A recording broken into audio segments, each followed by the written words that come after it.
I still remember the exact moment I saw the moving truck pull up across the street. I was standing at my kitchen window, coffee mug halfway to my lips, when my heart just stopped. Because there she was, Maya, my best friend of 8 years, the woman I'd been secretly in love with for at least 6 of them, climbing out of a U-Haul van directly across from my house, wearing those paint-stained overalls I'd seen 1,000 times, her dark hair caught up in that messy bun that always made my stomach flip. She saw me watching. Our eyes met through the window. And she smiled, that devastating smile that had ruined me years ago. She waved like this was the most normal thing in the world, like she hadn't just moved to my quiet suburban street without telling me, like my entire world hadn't just tilted on its axis. I set down my coffee with shaking hands and walked outside, my bare feet hitting the cool morning pavement. She was already crossing the street toward me, and God, even the way she moved was unfair, confident, easy, like she belonged everywhere she went. "Surprise," she said, and her voice had that teasing lilt that always made me weak. "What are you doing here?" I managed to say, though my voice came out strangled. "Moving in. Isn't it obvious?" She gestured back at the truck, at the house behind her with its cheerful blue shutters. "The place came on the market 3 weeks ago. I couldn't pass it up. 3 weeks ago, and you didn't think to mention it. I wanted to surprise you." She stepped closer, close enough that I could smell her shampoo, coconut and vanilla, the scent that haunted my dreams. "Come on, Jess, aren't you happy? We'll be neighbors. You're always saying we don't see each other enough." She was right. I had said that. During those long phone calls when she lived across town, when weeks would pass between our coffee dates because life got busy, I'd complained about the distance. I'd wished out loud that we could see each other more.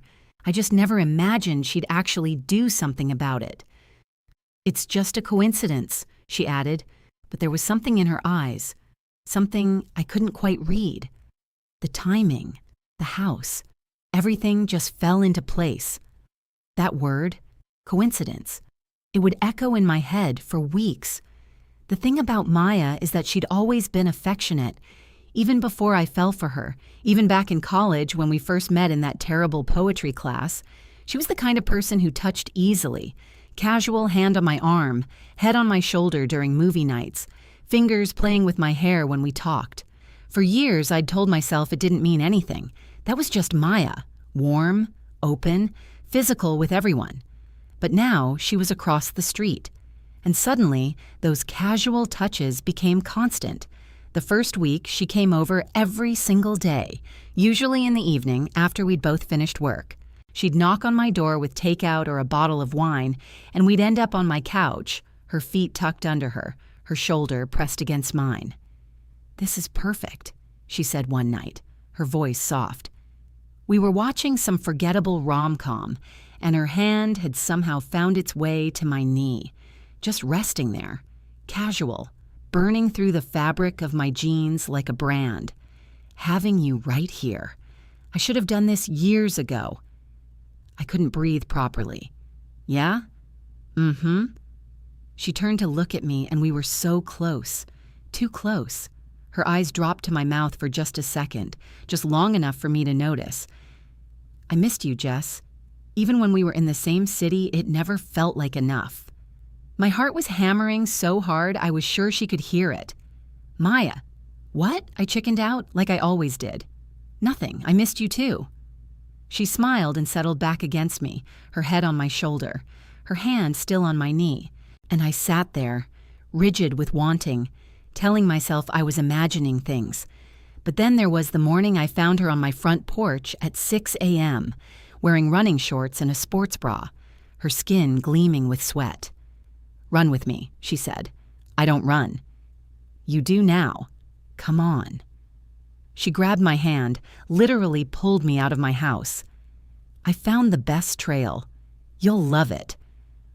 I didn't love running. My lungs burned, my legs ached, and I was pretty sure I was going to die. But Maya kept pace beside me, encouraging, laughing, and when I finally had to stop, bent over and gasping, she stood behind me with her hands on my waist. Breathe, she said, her voice low near my ear. Deep breaths. You did amazing. Her hands were so warm, her body so close behind mine. I could feel the heat radiating off her, could feel each breath she took. Maya. I straightened up, turned to face her. We were alone on the trail, early morning light filtering through the trees. Why did you really move here? She looked at me for a long moment. Something flickered across her face, something that looked almost like fear. I told you, the house was a coincidence. Yeah, but Maya, you could have bought a house anywhere. You loved your old neighborhood. I love you more. The words hung between us, simple, devastating. As my best friend, she added quickly, too quickly. You're my favorite person, Jess. Why wouldn't I want to live near you? Because best friends don't look at each other the way you're looking at me right now, I wanted to say. Because best friends don't move across the street and touch constantly and show up at dawn just to be near each other. But I didn't say any of that. I just nodded and let her take my hand as we walked back. The touching increased. I started noticing patterns. The way she'd find excuses to be in my space. How she'd reach out to tuck my hair behind my ear, her fingers lingering against my cheek. The way she'd hug me goodbye at the end of every evening, holding on just a beat too long, her face buried in my neck. My friend Cassie noticed during one of her visits. She's in love with you, Cassie said bluntly. We were in my kitchen and Maya had just left after another movie night. Like, painfully obviously in love with you. She's not, we're just friends. Jess, she moved across the street from you. She's at your house every single day. And I saw the way she was looking at you tonight. That wasn't friendly. That was hungry. My face burned. You're wrong. Am I? Then why haven't you dated anyone in 3 years? Why do you light up like a Christmas tree every time she texts? Why are you so terrified right now? Because if you're wrong, I lose her, I whispered. She's my best friend, Cass. If I tell her how I feel and you're wrong, I lose everything. Cassie's expression softened. And if I'm right? I couldn't even let myself think about that possibility. It was too big, too terrifying, too much like hope. But then came the night of the thunderstorm. It was late, almost midnight, when the first crack of thunder shook my house. I was already in bed, reading, when I heard the knock at my door. Maya stood on my porch, soaking wet, wearing just a tank top and sleep shorts. I hate storms, she said, and she looked so vulnerable, so unlike her usual confident self. Can I stay? Of course. God, get inside, you're freezing. I grabbed towels, made her tea, found her dry clothes. She changed in my bathroom and emerged wearing my oversized college sweatshirt, and something about seeing her in my clothes made my chest tight. Thank you, she said softly. Always. We ended up in my bed because the storm was getting worse and she didn't want to be alone. It should have been awkward. We'd had sleepovers before, sure, but something felt different tonight. Charged. She curled into my side, her head on my chest, and I wrapped my arm around her because what else could I do? Jess? Her voice was quiet, uncertain. Yeah? Do you ever think about us? My heart stopped. What do you mean? Us. You and me. Do you ever wonder what we'd be like if we were more than friends?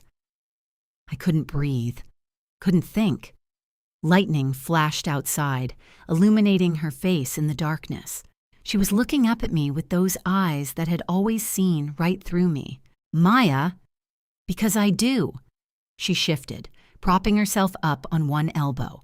I think about it all the time. I have been for years. Years?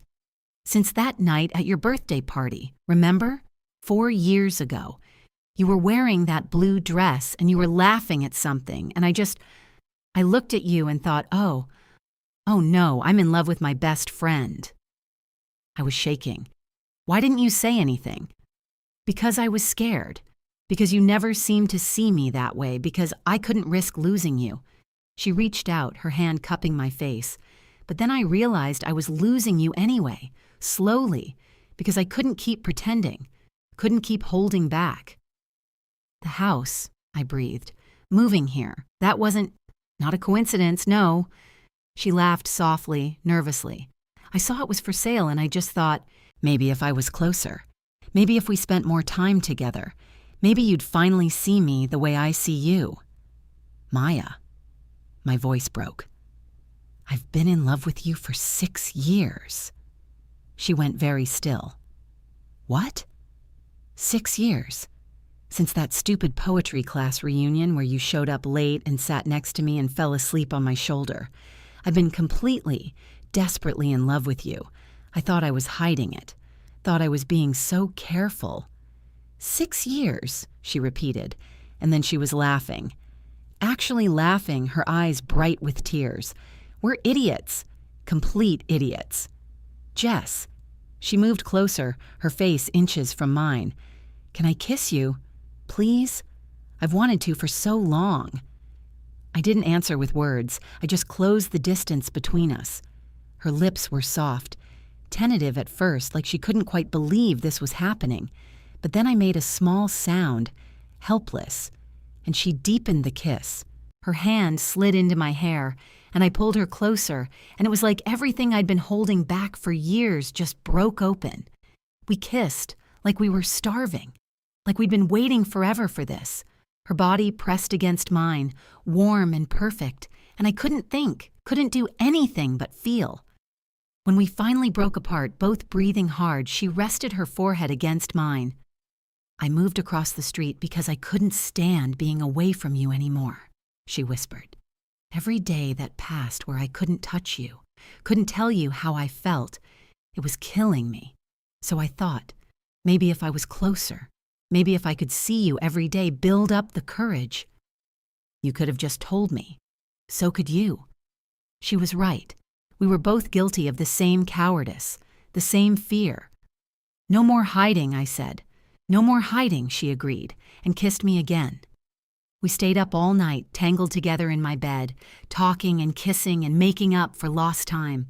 She told me about all the moments she'd almost confessed, the time she'd typed out a love letter and deleted it, the night she'd stood outside my door for 20 minutes, trying to work up the nerve to knock and tell me the truth. I told her about the years of longing, the way I'd memorized everything about her, how many times I'd imagined this exact moment and convinced myself it would never happen. I can't believe we wasted so much time, she said as dawn started to break outside. We have plenty of time now, I pulled her closer. You're literally across the street. I'm never letting you leave. She grinned against my neck. That was the plan. The storm had passed.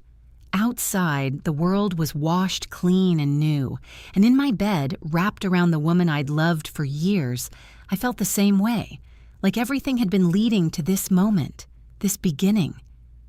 Best coincidence ever, I murmured. Maya laughed, that beautiful sound I'd been in love with forever. Yeah, total coincidence. We both knew better now, and I'd never been more grateful for her courage, for the risk she took, moving across the street, putting herself in my orbit, refusing to give up on the possibility of us. She kissed me again as the sun rose, soft and sweet and full of promise, and I kissed her back, pouring 6 years of love into it, knowing we had all the time in the world now. My best friend moved across the street, and it changed everything.